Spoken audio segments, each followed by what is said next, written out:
खुदावंद का शुक्र उसके नाम की तारीफ हो, क्योंकि वही हमदो सिताइश और तारीफ के लायक है। नाजरीन, मैं आपका होस्ट पास्टर शकील अनवर और मैं समरश की आपको प्रोग्राम मसाली घराना में खुशामदीद कहते हैं और खुदा का शुक्र करते हैं कि आप इस प्रोग्राम से बहुत बरकत पा रहे हैं, आपके घराने मजबूत हो रहे हैं और आपकी गवाहियाँ जब हमें सुनने को मिलती हैं तो हमारा दिल खुशी से भर जाता है।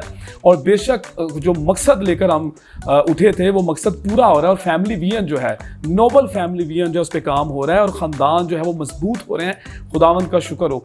और मैं बताना चाहता हूँ कि आज जो टॉपिक हम लेकर आए हैं इससे भी आप बहुत बरकत पाएंगे, क्योंकि आप में से बहुत से लोगों ने हमें रिक्वेस्ट की, बार बार कहा कि इस टॉपिक पे स्पेशल जो है एक प्रोग्राम रिकॉर्ड किया जाए।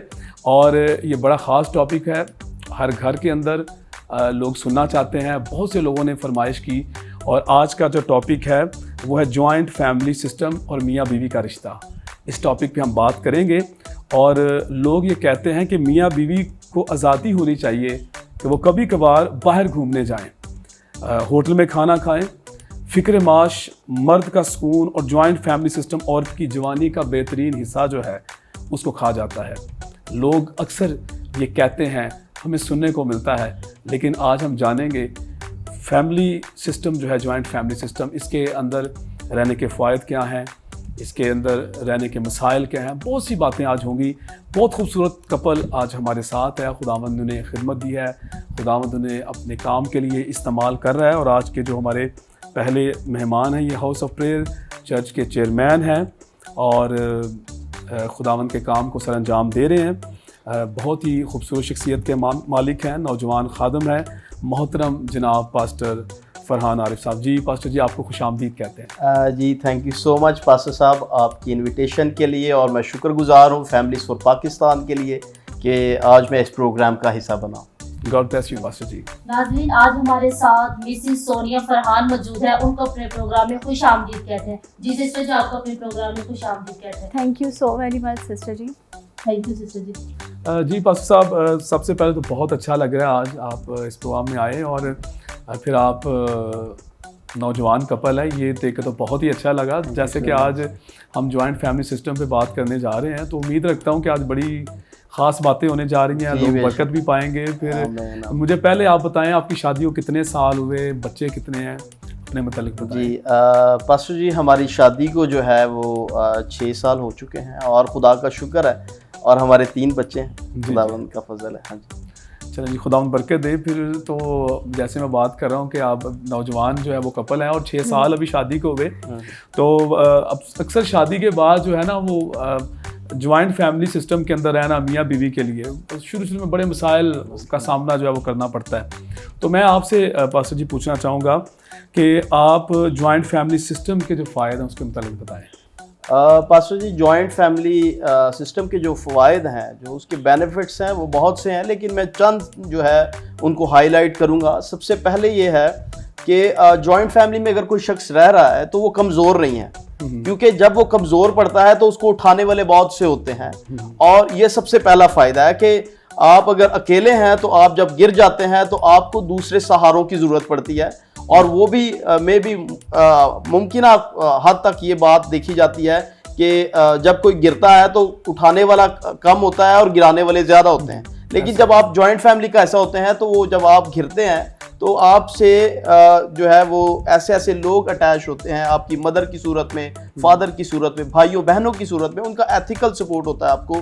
तो वो आपको फौरी तौर पर क्या करते हैं, दोबारा से उठाते हैं, आपको रिस्टोर करते हैं, रिकवर करते हैं, आपके मुश्किल हालात में आपके साथ खड़े होते हैं। तो ये सबसे पहला फ़ायदा है। दूसरा फ़ायदा ये है कि अगर आपके बच्चे छोटे हैं तो बच्चों का बहुत बड़ा फ़ायदा है, क्योंकि अगर आप जॉब करने वाले हैं तो आपके बच्चों को जो है उस तरह से लुक आफ्टर नहीं मिलती अगर आप सेपरेट हैं, क्योंकि फिर लोगों को जो है वो मेड की ज़रूरत पड़ती है, और उसमें भी जो है लोग जो है वो नेगेटिव ही रहते हैं, उनको उस तरह से वो ट्रस्ट बिल्ड नहीं होता कि आया हमारे जाने के बाद हमारे बच्चों के साथ क्या रवैया या क्या सलूक किया जा रहा है। लेकिन जब एक घर का माहौल उन बच्चों को मिलता है और उसमें दादी दादा का जो रोल है वो बड़ा अहम है, और उसमें चाचा चाची का जो रोल है बड़ा अहम है, तो चूंकि वो अपना खून है इसीलिए उनकी कोशिश होती है कि उस बच्चे को बेहतर तौर पर उसकी तरबियत भी करें और उसको संभाले भी, और ये सबसे बड़ा दूसरा फायदा है कि आपके बच्चों को प्रोटेक्शन मिलती है। ऐसे ही। और इसका तीसरा फायदा ये है कि समटाइम्स अगर मर्द घर से बाहर जाता है और उसकी बीवी पीछे है, और अगर वो सेपरेट रह रहे हैं, अकेले रह रहे हैं, तो इसमें ये चीज़ देखी जाती है कि इसमें शक शुबात जो है वो बहुत ज़्यादा पैदा हो जाते हैं, क्योंकि अगर मर्द पीछे मतलब अगर वो बाहर गया है और बीवी पीछे अकेली है, तो उसको जो भी उसके दिमाग में डाला जाएगा वो फौरी तौर पर उसको एक्सेप्ट कर लेगा। उसको पता है कि मेरी बीवी अकेली है, कुछ भी हो सकता है। लेकिन जब उसकी बीवी अकेली है और वो ससुराल में है, तो उसे इस बात का ट्रस्ट होगा, इस बात से वो मुतमईन होगा कि मेरी बीवी जो है मेरी फैमिली के साथ रह रही है, उसको प्रोटेक्शन है, हर तरह से कोई भी उसको प्रॉब्लम नहीं है, और इस तरह से भी बहुत सी और चीज़ें हैं जिसको देखा जा सकता है इस सिनेरियो में। तो ये तीसरा फायदा है। चौथा फायदा जो है, इसका चौथा बेनिफिट ये है कि इन केस आपको फाइनेंशियली हेल्प की ज़रूरत पड़ती है, तो बजाय आप बाहर से किसी से मांगते हैं, अगर आप सेपरेट हैं तो कोई आपकी हेल्प नहीं करता। लेकिन अगर आप एक जॉइंट फैमिली का हिस्सा है, तो जब आप अपने भाई से मांगते हैं, अपनी बहन से मांगते हैं, तो वो डेफिनेटली आपको प्रोवाइड करते हैं। उसको पता है कि ये शख्स हमारा खून है, हमारा भाई है, तो ये भी एक इसका बड़ा बेनिफिट है कि फाइनेंशियली सपोर्ट आपको मिलती रहती है। ऐसे ही। तो इस तरह और भी बहुत से फ़ायदे हैं अगर हम देखें तो। हमारे घर के अंदर ये चीज़ें हैं, और मैं अपनी लाइफ का, अपने घर का पर्सनल एक्सपीरियंस शेयर कर रहा हूँ कि जॉइंट फैमिली में हमने ये चीज़ों को देखा है, प्रोटेक्शन, सपोर्ट और सिक्योरिटी और हर चीज़ को हमने देखा है। जी पास्टर साहब, बड़ी अच्छी बातें आपने कही कि जब हम अपने माँ बाप के साथ रहते हैं, बहन भाइयों के साथ रहते हैं जॉइंट फैमिली सिस्टम के अंदर, तो बहुत से बेनिफिट्स हैं, फाइनेंशियली भी, प्रोटेक्शन के लिहाज से आपने बात की, और बिल्कुल आप सही कह रहे हैं। इवन हम समझते हैं कि बहुत से काम जो है वो आसान हो जाते हैं हमारे लिए। अगर आप घर से बाहर हैं, मतलब मिसेस की तबीयत ख़राब हो गई है, तो आप जो फ़ोन पे कह सकते हैं कि हाँ ठीक है, हम ये मुझसे कह सकते हैं कि इसको ज़रा ले जाएं, चेकअप करवा लें, तो वो आपके घर पहुंचने से पहले ही, शायद अभी आप जॉब से पहुंचे भी नहीं घर में, तो वो पहले ही जाके उसको डॉक्टर से चेकअप उन्होंने करवा दिया, वो सारा वो मतलब आप रिलैक्स हो जाते हैं कि कोई ना कोई घर में उसे ले जाएगा, चेकअप करवा देगा। इवन कोई बच्चा जो है वो उसको चोट लग गई है, आपको परेशानी कोई नहीं है, घर में बहुत से अफराद हैं, कोई भी ले जाएगा बच्चे, उनका ख्याल करेंगे बच्चों का, मिसेस के साथ वो खड़े हो जाएंगे। तो बिल्कुल ये बहुत अच्छा है। इवन ये भी हो सकता है शायद आपको बाहर के मुल्क जाना पड़ जाए 7 दिन के लिए। हाँ जी, हाँ जी। तो वो तो 7 दिन का जो आप वो पीरियड है, अगर बीवी के लिए घर में आप, तो बंदा वरीड रहता है पीछे से बिल्कुल कि क्या होगा, कैसे चीजें मैनेज हो रही हैं, कौन ला कर देगा। तो जॉइंट फैमिली में यही है कि जब बंदा अगर बाहर गया है या मतलब आउट ऑफ सिटी है, तो उसको ये पता है कि मेरा घर है, मेरी फैमिली है, तो वो उसकी जिम्मेदारी उठा सकते हैं और वो सारे काम आसान तरीके से कर सकते हैं। जी बिल्कुल ऐसे ही है। बहुत शुक्रिया पास्टर जी, खुदावंद आपको बरकत दे, बड़े अच्छे से आपने बहुत सी बातें कही हैं। God bless you, thank you. जी सिस्टर जी, मैं आपसे पूछना चाहूँगी कि ज्वाइंट फैमिली में अपने तजर्बात के मुतालिक बताएं। मैं आपको ट्राई करूँगी कि मैं अपना पर्सनल एक्सपीरियंस ही बताऊँ। जब मेरी फैमिली एक्चुअली में छोटी फैमिली से जब मैं इनके घर आई, इनकी शुक्र है खुदावंद का बड़ी फैमिली है, तो थोड़ा सा मुझे भी टाइम लगा एडजस्ट होने में। ऐसा नहीं है कि मैं सीखी सिखाई आई, ऐसा भी नहीं है। टाइम लगा इनकी वैल्यूज़ को सीखने में, एडजस्ट होने में। लेकिन ये बात है कि ताली एक हाथ से नहीं बजती, दोनों को ही जो है ना म्यूचुअल अंडरस्टैंडिंग रखनी पड़ती है। अगर मैंने इनसे ज़्यादा एक्सपेक्टेशंस नहीं की थी, तो इनकी फैमिली ने भी इतनी एक्सपेक्टेशंस नहीं रखी थी। उन्हें पता था कि ये भी न्यू है, अब ये चीज़ों को सीखने में टाइम लेगी। उन्होंने मुझ पर उस तरह से वो बर्डन नहीं डाला। तो मेरा तो पर्सनल एक्सपीरियंस बहुत अच्छा रहा। शुक्र है खुदावंद का, मेरे सास ससुर भी अच्छे हैं, मेरे देवर देवरानी सब जो हैं वो सपोर्ट करते हैं, क्योंकि मैं खुद भी उनके साथ सपोर्टिव थी, तो वो भी मेरे साथ सपोर्टिव ही रहे हैं। तो शुक्र है खुदावंद का, मेरा तो अच्छा एक्सपीरियंस रहा है और आगे भी रहेगा। जिससे जो खुदावंद आपको बरकत दे। आपने बहुत अच्छा बताया, मुझे खुद भी बहुत अच्छा लगा कि आप ज्वाइंट फैमिली में रह रही हैं। तो आपने बताया कि मतलब सास ससुर के बारे में, फिर दरानी जेठानी के बारे में। ज्यादातर जो देखने में है कि दरानी जेठानी की भी जो है वो आपस में नहीं बनती, तो काफी मुश्किलात का भी सामना रहता है। एक बहुत खूबसूरत बात है कि लोग कहते हैं कि आपकी इज्जत आपके अपने हाथ में होती है। अगर कभी मेरी जेठानी ने मुझे कुछ कह भी दिया है ना गुस्से में, तो मेरी ऐसी नेचर नहीं है या आदत नहीं है कि मैं उन्हें उल्टा जवाब दूं। मैंने उस हर चीज़ को एक्सेप्ट किया है। अगर मेरी सास ने मुझे कोई बात की है तो मैंने उसको भी बर्दाश्त किया है और सुनी है, उल्टा जवाब देने की बजाय, क्योंकि हम अपने घरों में अपनी माओं की भी सुनते हैं। हमारी लड़ाइयाँ हमारी बहनों से भी हो जाती हैं। अगर हम अपनी देवरानी और जेठानी को अपनी बहन की तरह समझेंगे तो मैं आपको यकीन से कहती हूँ कि आपकी लाइफ बहुत अच्छी गुजरेगी। और अगर आप अपनी सास को अपनी माँ की तरह देखेंगे तो आपकी लाइफ और ज़्यादा खूबसूरत हो जाएगी, क्योंकि ये 3 ऐसे रिलेशंस हैं जिनके साथ आपको रह के जॉइंट फैमिली में रहना पड़ता है। और एक और बात मैं ऐड करूँगी कि जॉइंट फैमिली में रहने के साथ साथ आपको अंधा भी होना पड़ता है, गूंगा भी होना पड़ता है और बहरा भी होना पड़ता है। बहुत सारी बातें होती हैं जो आपको इग्नोर करनी पड़ती हैं, लेकिन अगर आप छोटी छोटी बातों को अपने दिल पे लेके बैठ जाएंगे तो फिर आप नहीं रह सकते। सिस्टर जी, आपने बताया कि अभी जैसे कि बात हो रही है कि मतलब आप कैसे मतलब जो जॉइंट फैमिली में आपने अपने तजुर्बात को बताया, तो वाकई जब हम मतलब अपने घर से आते हैं तो अपनी बहनों के साथ भी हमारी जो है वो हो जाती है। तो सास को भी जब हम माँ समझते हैं तो फिर जो है वो अगर फ्रेंडशिप उसमें आ जाती है ना, तो फिर हम काफी ये जो मतलब रिश्ता है ये मजबूत हो जाता है। तो जो जी सिस्टर जी, खुदावंद आपको बरकत दे। जी पास्टर साहब, आप क्या पूछना चाहेंगे? जी मैं पास्टर साहब आपसे पूछना चाहूँगा कि जॉइंट फैमिली सिस्टम में किन चैलेंजेस का सामना करना पड़ता है? जॉइंट फैमिली सिस्टम में चूँकि ये इंसानी फितरत है, जब एक घर के अंदर बहुत से अफराद लोग रह रहे होते हैं तो जिस तरह कह लें कि एक रिश्ते के अंदर 2 लोग जुड़ते हैं तो फिर एक रिश्ता बनता है, लेकिन उनकी सोच फ़र्क है, उनका ख्याल फ़र्क है, उनके इरादे फ़र्क है, उनके विजन्स फ़र्क है। इसी तरह जॉइंट फैमिली के अंदर फिर देखें, अगर इस रिलेशन में या एक फैमिली में बहुत से लोग रह रहे हैं तो उनकी सोचें, उनके ख्यालात, उनके विजन्स, गोल्स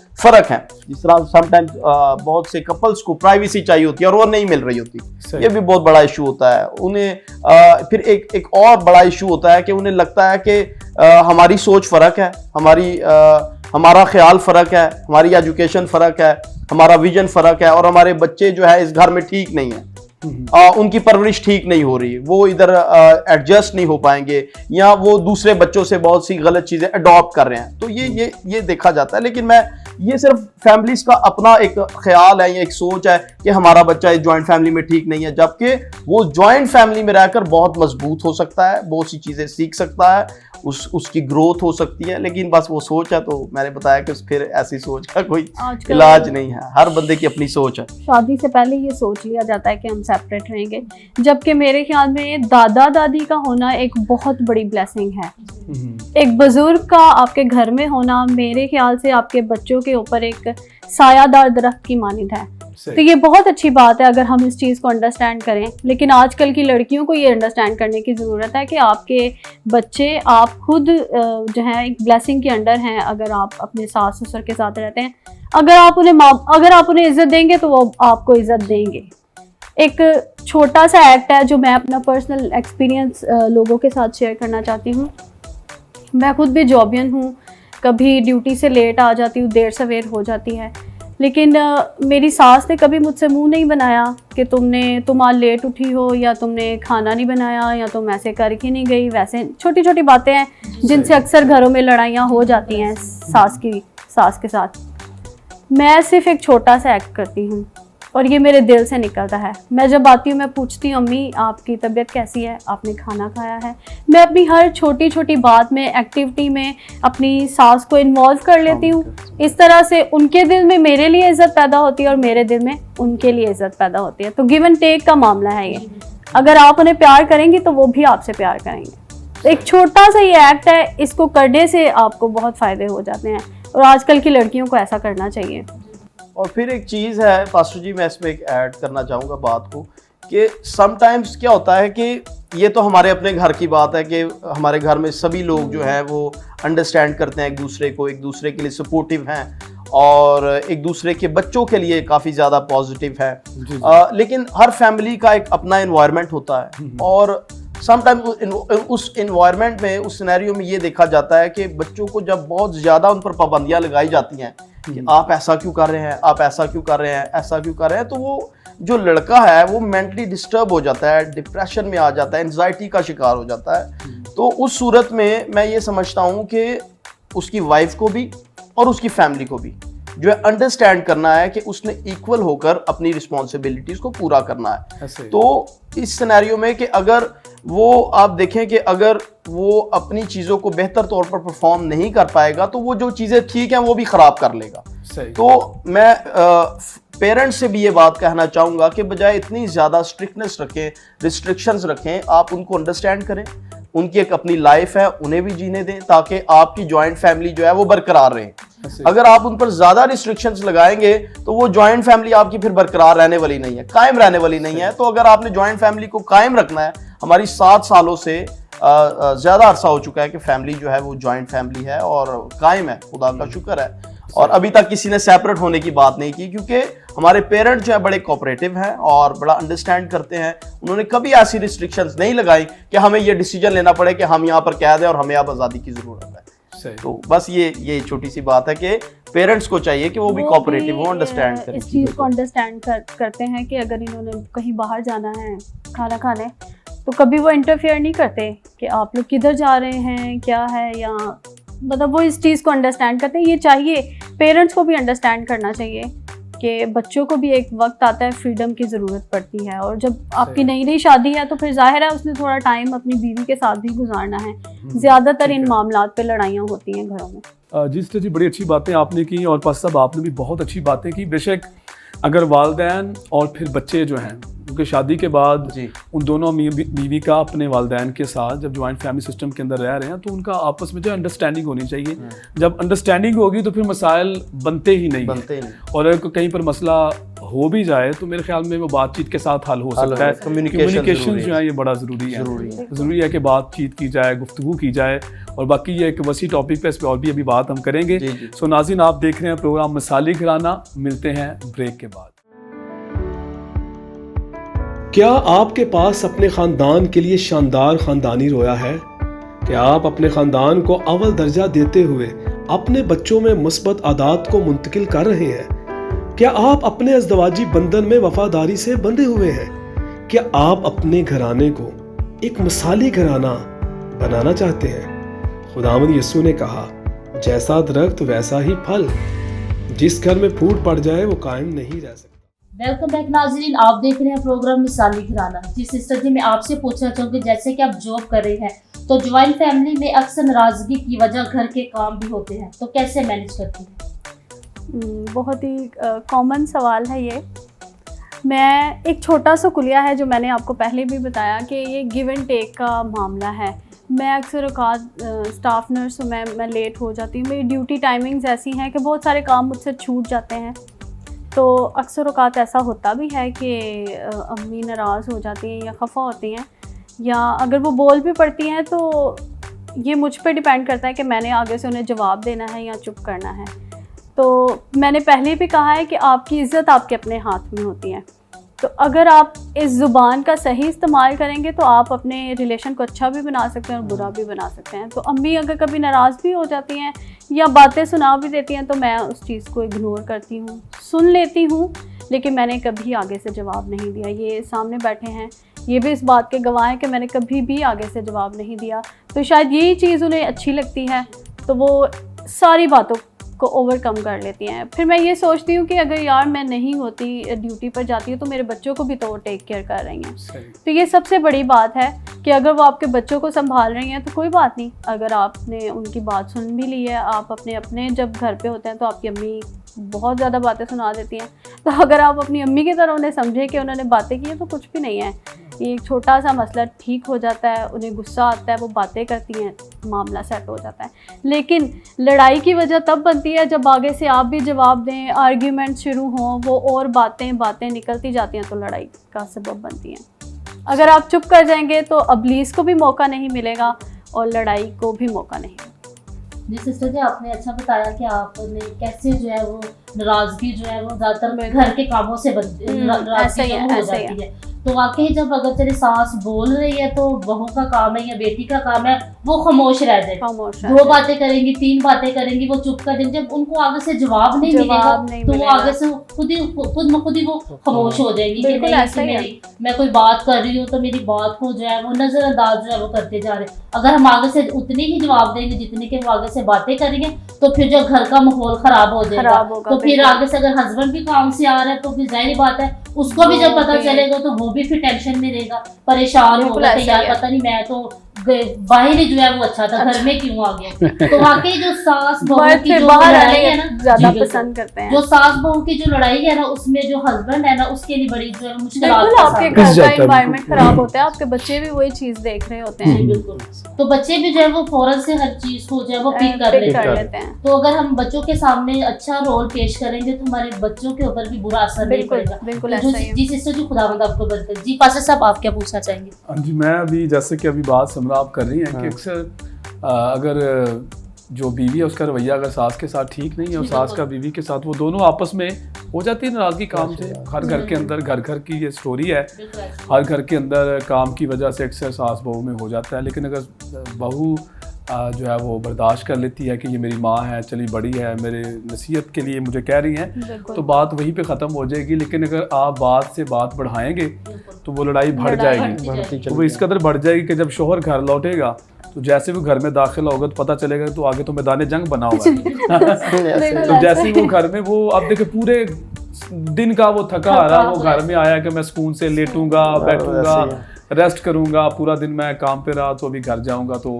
बड़ा अच्छा जन्नत का माहौल होगा। लेकिन जैसे वो घर आया तो आगे दो वो मैदान जंग बना हुआ है और माँ और उसकी जो मिसेज है वो लड़ रही हैं। तो इस सूरत हाल में जो है वो बेचारा वो तो पिस के रह जाएगा दोनों के साइड का दरमियान। शिकार हो और जाए। वो माँ कह रही होगी इसको छोड़ दो, तो मतलब हमने इसको रखना ही नहीं है। बिल्कुल ऐसा। बीवी कहेगी नहीं तू अपने माँ बाप को छोड़ ते तू मेरे नाल अलहदा कर ले, अलहदा हमने कर इसके लो। साथ इनके साथ रहना हमने ही नहीं है। तुम्हारे माँ बाप के साथ अपने नहीं रहना, हम अपनी जिंदगी क्यों खराब करें। अब वो जो बेचारा शौहर है वो दरमियान में है, ना वो बीवी को छोड़ सकता है, ठीक है, तो ना वो वालिदैन को छोड़ सकता है। तो बस अब इस सूरत हाल में शौहर फिर क्या करेगा? पास्टर जी, इस सूरत हाल में मैं समझता हूँ कि उसको सेपरेटली होके माँ को भी समझाने की ज़रूरत है और बीवी को भी समझाने की ज़रूरत है। ठीक है। और दूसरा इसका पहलू ये है कि उसे अपनी जिम्मेदारियों को बखूबी निभाने की ज़रूरत है। जो बीवी के फ़राइज़ हैं वो उस जगह पे पूरे करे और जो माँ बाप के फ़राइज़ हैं उस तरह से माँ बाप के फ़राइज़ पूरे करे, अपनी रिस्पॉन्सिबिलिटीज़ को बखूबी निभाए। क्योंकि मेरी कामयाब शादीशुदा ज़िंदगी का राज ये है, और वो भी जॉइंट फैमिली में, कि मैंने अपने पेरेंट्स को भी पूरा किया है, अपने घर की जिम्मेदारियों को भी देखा है। क्योंकि मेरे माँ बाप जॉब नहीं करते तो ठीक है। मुझ पर घर का भी बर्डन है, जिम्मेदारियां हैं, अपने बच्चों की भी, अपनी बीवी की भी, तो इक्वली सबको लेकर चल रहा हूँ। जिसकी वजह से कभी कोई इतनी बड़ी बात नहीं हुई कि मेरी बीवी के नहीं मैं रहना ही कोई नहीं, मैं ना देना रहना कोई नहीं, मैं जाना। और दूसरी बात यह है, ये तो मेरे घर की बात है। और मैं आपको बताऊं कि ये मेरी स्पेशल रिक्वेस्ट है उन बेटियों से कि जो बात को इस कदर बढ़ा देती हैं, जब वो अपने घरों में चली जाती हैं तो वो चाहे वो ऊपर सोए, नीचे सोए, भरावां को बेइज्जत होए, लेकिन वो कहती है कि मुझे मेरा ये कंफर्ट है, मैं इजी हूँ। जबकि वो ये चीज़ अगर उसको इससे अच्छा माहौल भी उसके ससुराल में मिल रहा हो तो वो वहाँ पर अपने आप को एडजस्ट नहीं कर पा रही होती। तो सिर्फ एक सोच की बात है, उसकी मेच्योरिटी की बात है कि वो इतनी मेच्योर नहीं है, या वो मेच्योर होना नहीं चाह रही, या वो अंडरस्टैंड करना नहीं चाह रही। तो सिर्फ ये रिक्वेस्ट है उन बहनों से कि बजाय अपना घर खराब करें, जहाँ पर आप अपने मायके में जाकर हर तरह से रहने को तैयार है, अपने ससुराल में भी रहने की वैसी कोशिश करें। अपने हस्बैंड को कंफर्ट दें, क्योंकि खुदा ने आपको उसके लिए मददगार बनाया है, सुकून का सबब बनाया, ना कि ज़हमत का। तो उसकी भी सेहत का ख्याल रखें, वो आपकी जिम्मेदारी है। जी पास्टर साहब, बड़ी अच्छी बात आपने कही कि बेशक अगर जो बहू है उसे अपना घर समझे, कि ये जिस तरह वो अपने माँ बाप को नहीं छोड़ सकती तो इसी तरह शौहर भी अपने माँ बाप को नहीं छोड़ सकता। तो इस तरह से ये है कि दोनों ख़ानदानों को मिला के रखना मियाँ बीवी का काम है। अगर वो नाराज़ होती है, इसको लेके लैदा हो जाती है, कल को इस घर में भी परेशानी रहेगी, उधर भी टेंशन बनी रहेगी, तो बेहतर अच्छी बात ये है कि जो भी मामलात हों सुलह के साथ, अच्छी बातचीत के साथ मामला तय है। और सबसे बड़ा जो मामला है और अच्छी बात यह है कि वो शौहर जो है वो अपने माँ बाप और अपनी बीवी दोनों से बैठ के बातचीत करे और उस मामले को हल करे। और मैं समझता हूँ कि वो जो शौहर है, बजाय इसके कि वो डिप्रेशन में रहे कि मैं क्या करूँ, मैं किधर जाऊँ, और कल को हार्ट अटैक हो और वही दुनिया से चला जाए। हमने कई ऐसे केसेस देखे कि वो ना बीवी को छोड़ सकता है, ना माँ बाप को छोड़ सकता है। मैं समझता हूँ माँ बाप को भी और उसकी बीवी को भी, सबको जो है वो उस एक शख्स का भी सोचने की ज़रूरत है। और बेहतर यही है कि वो जिम्मेदार, हाँ, वो बेहतर है कि वो वालिदैन अपने बच्चे का सोचें और बीवी अपने शौहर का, और वो बेहतर है मिलकर उस घर को जो है वो चलाएं और उसका भी सोचें, वो जो पूरा दिन घर से बाहर रहता है। और मैं पिछले दिनों मैंने 2 इस तरह के मसले हल किए हैं। एक घर में मैं चला गया और आप हैरान हो जाएंगे कि लड़के की माँ पुलिस को ले आई घर के अंदर, और झगड़ा किसका हुआ, सास और बहू का, और माँ जो है लड़के की वो पुलिस ले आई है। और मुझे जब पता चला ये सारा मामले का, दोनों ख़ानदान इकट्ठे हुए थे, दोनों ख़ानदान इकट्ठे हैं, और कहा जा रहा है कि तू अपनी बीवी को तलाक दे और उसको भेज दे। अब वो भी रेडी है कि ठीक है, सी अपनी कुड़ी ला जाने हैं। अब मुझे जैसे ही इतला मिली, हम वहाँ पर पहुँचे, हमने बैठ कर बातचीत की, उस मामले को फिर हमने हल किया।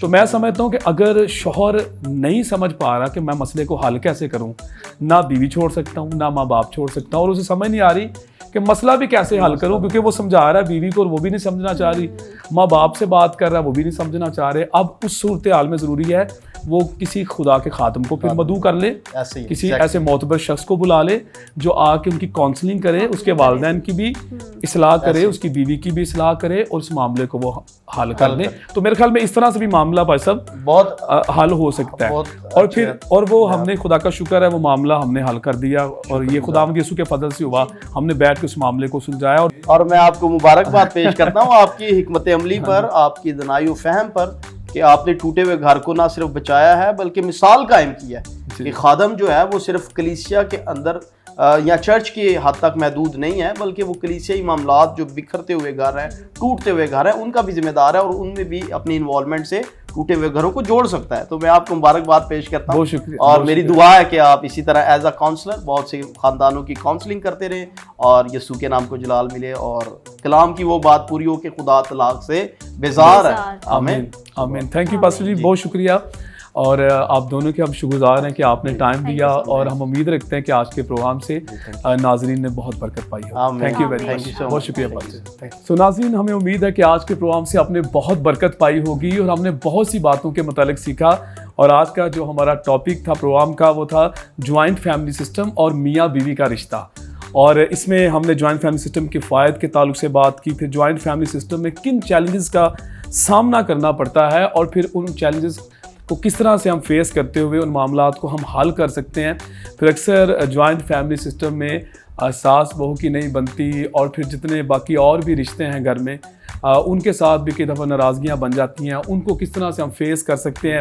फिर घर के अंदर छोटे छोटे काम जो हैं उनमें अगर कोई नाराज़गी हो जाए तो किस तरह से उसका हल कर सकते हैं। बहुत सी बातों को हमने सीखा, बहुत सी बातों को हमने जाना, और सबसे बढ़कर जो शौहर है वो पिस रहा होता है जब माँ बाप और उसकी जो बीवी है वो आपस में नाराज़ होते हैं, खफगियाँ होती हैं, और बीवी कह दे कि तुम अपने माँ बाप को छोड़ दे, हम अलहदा हों, तो वो ना माँ बाप को छोड़ना चाहता है, ना वो बीवी को छोड़ना चाहता है, उसे बीवी को भी रखना है, हर वालिदैन को भी। तो आज हमने अपने प्रोग्राम में सीखा किस तरह से वो अपने माँ बाप की भी इज़्ज़त करेगा और किस तरह से उसे अपनी बीवी से भी मोहब्बत रखनी है। ये सारे रिश्ते बड़े अहम हैं, और बहुत अच्छा है कि अगर हम ऐसी सिचुएशन से गुजर रहे हैं तो किसी ऐसे खुदा के खादम को दावत दें जो आकर बैठे, जो हमारी काउंसलिंग करे, उस मामले को हल कर सके और ये मामला सॉल्व हो सके। तो आज का प्रोग्राम जो है जॉइंट फैमिली सिस्टम के लिए हम उम्मीद रखते हैं बहुत मददगार हुआ होगा, और ज़रूर आप इसको दूसरों के साथ भी शेयर करें ताकि घरानों के अंदर प्यार, मोहब्बत, यूनिटी जो है वो ख़ानदान घरानों के अंदर हो। एक बात करना चाहता हूँ कि आज के जो हमारे मेहमान हैं, जो बात इनकी आपको सबसे ज़्यादा अच्छी लगी, फ़ोन नंबर आप स्क्रीन पे देख रहे हैं, हमसे रब्ता कीजिएगा, हमें बताइएगा कि कौन सी बात आज के हमारे मेहमानों की आपको सबसे ज़्यादा अच्छी लगी। जैसे ये प्रोग्राम आपके लिए मिसाली घराना बनने में मददगार होगा, इसी तरह मेरे हाथ में आप किताब देख रहे हैं, खुदा के खादम ब्रदर ग्रेगरी स्लेटन की लिखी हुई किताब मिसाली बाप। ये किताब शाया की है फैमिलीज़ फॉर पाकिस्तान ने। फ़ोन नंबर आप स्क्रीन पे देख रहे हैं, हमसे रब्ता करें, किताब ख़रीदें, इसको पढ़ें और एक मिसाली घराना बन जाएं। खुदावंद आपको बरकत दे। अगले प्रोग्राम में फिर मिलेंगे नए मेहमानों के साथ। तब तक के लिए मैं आपका होस्ट पास्टर शकील अनवर और मैं समरा शकील आपसे इजाज़त चाहेंगे। देखते रहें प्रोग्राम मसाली घराना, ओनली ऑन आइज़िक टीवी।